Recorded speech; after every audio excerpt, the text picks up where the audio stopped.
Någonting som är jättefascinerande när man tittar på lönsamhet utifrån ett uthyrningsperspektiv i vårt rentalprogram är att man ser ganska snabbt när man räknar på det att ju fler gånger vi kan ha en produkt ute hos kund, desto större blir lönsamheten i projektet.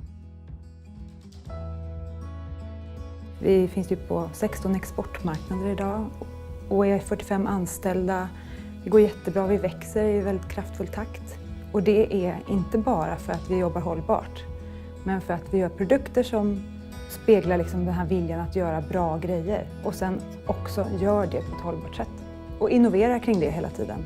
Även leverantörer och våra business-to-business-kunder vill vara med på den resan nu för tiden. Förut var det ganska få och mycket jobb fick läggas på att inspirera och övertyga, men nu händer det av sig självt.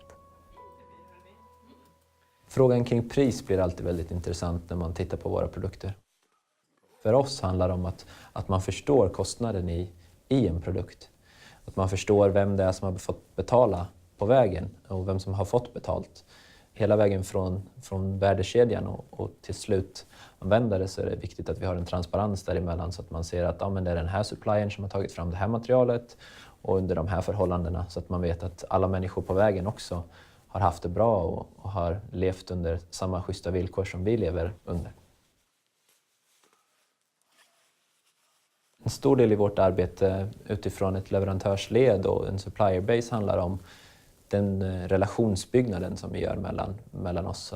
Att man på något sätt krokar arm och säger att tillsammans så ska vi försöka skapa det här. Och i och med att man sätter längre planer och längre visioner ihop så skapar man ofta också en tilltro till varandra och på det sättet är det mycket enklare att se och komma i mål.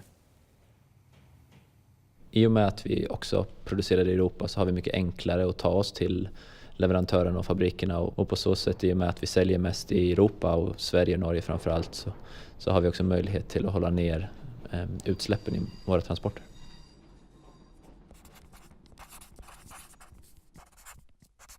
Den ligger i ett kvarter där man känner att alla butikerna egentligen bidrar till någon slags local community som känns väldigt trevlig. Vi har använt väldigt mycket av det arkitektoniska som finns i huset snarare än att lägga till och försöka dölja den själen som byggnaden har. Och sen så lägger vi till element som vi känner passar vårt varumärke förstås också, men att göra det med så små ingrepp som möjligt och så hållbara material som möjligt. Om det finns någonting som man kan återbruka på något nytt sätt så gör vi det. Eller bara använda det som det är, fast det inte kanske passar in exakt i Houdinis varumärkes-DNA. Men det finns en själ i det och det är också viktigt. Och när det kommer transporter dit så finns ett fint eltåg för centrala transporter inom Göteborg. Så att istället för att det kommer en stor lastbil så kommer ett eltåg med leveranser. När vi flyttade butiken från en adress till en annan så använde vi Move by Bike. Som flyttade hela inredningen och allting. Det är ju också helt fantastiskt att man kan göra det. Och egentligen var det mer effektivt tror jag än att ha en lastbil för att det var så mycket lättare att ta sig fram. Den största utmaningen för oss nu, som vi identifierade för ett år sedan ungefär, det är hur vi har kommit så himla långt, men vi ser också att vi har massor med saker som vi vill fortsätta förändra. Men där sitter vi fast i ett globalt system som handlar om global supply chain. Man köper tyg från ett annat del av världen och skeppar och så vidare. Eller vi producerar plagg som ska skeppas och säljas i Japan. Det är det vi kallar internt för det stora monstret. Världens globala supply chain som slukar resurser.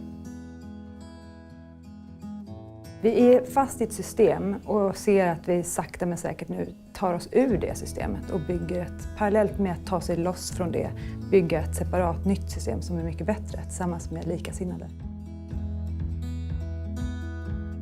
Någonting som har slagit mig de senaste åren, det är att det finns bolag som Houdini och andra stora och små som på något sätt ligger i framkant nu och har både mod att förändra, vilja och på något sätt gå sin egen väg.